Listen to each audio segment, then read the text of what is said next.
ایک وقت کی بات ہے، اللہ تعالیٰ نے آدم اور حوا کو جنت کے حسین باغوں میں بسایا ہوا تھا۔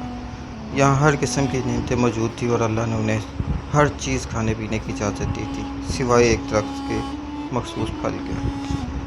شیطان جو آدم اور حوا کی خوشی سے حسد کرتا تھا اور اللہ کی مرضی سے اور اللہ کی اجازت سے انہیں بہکاوے دینے کی کوشش کرتا تھا۔ بعض روایتوں کے مطابق وہ جنت میں داخل ہو گیا سانپ کے منہ میں بیٹھ کر، اور بعض کے مطابق وہ جنت میں داخل نہیں ہوا اور باہر سے ہی وسوسے دیتا رہا۔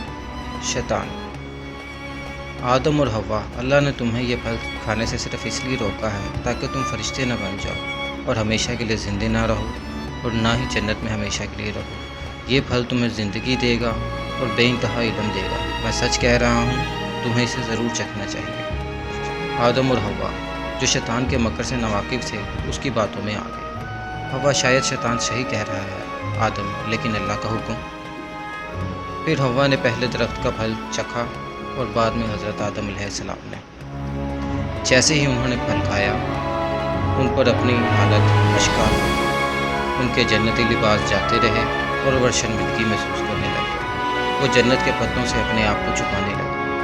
اللہ تعالیٰ نے انہیں پکارا اور پوچھا: آدم، حوا، کیا میں نے تمہیں درخت کے قریب جانے سے منع نہیں کیا تھا؟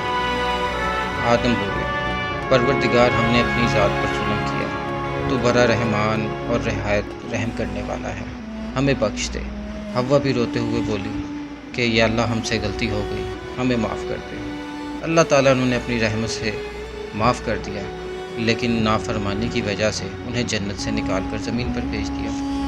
اللہ پاک نے فرمایا: اتر جاؤ، تم ایک دوسرے کو دشمن ہو اور تمہارے لیے زمین بے تہ خانہ ہے اور ایک مقرر وقت تک تم یہاں فائدہ اٹھانا ہے۔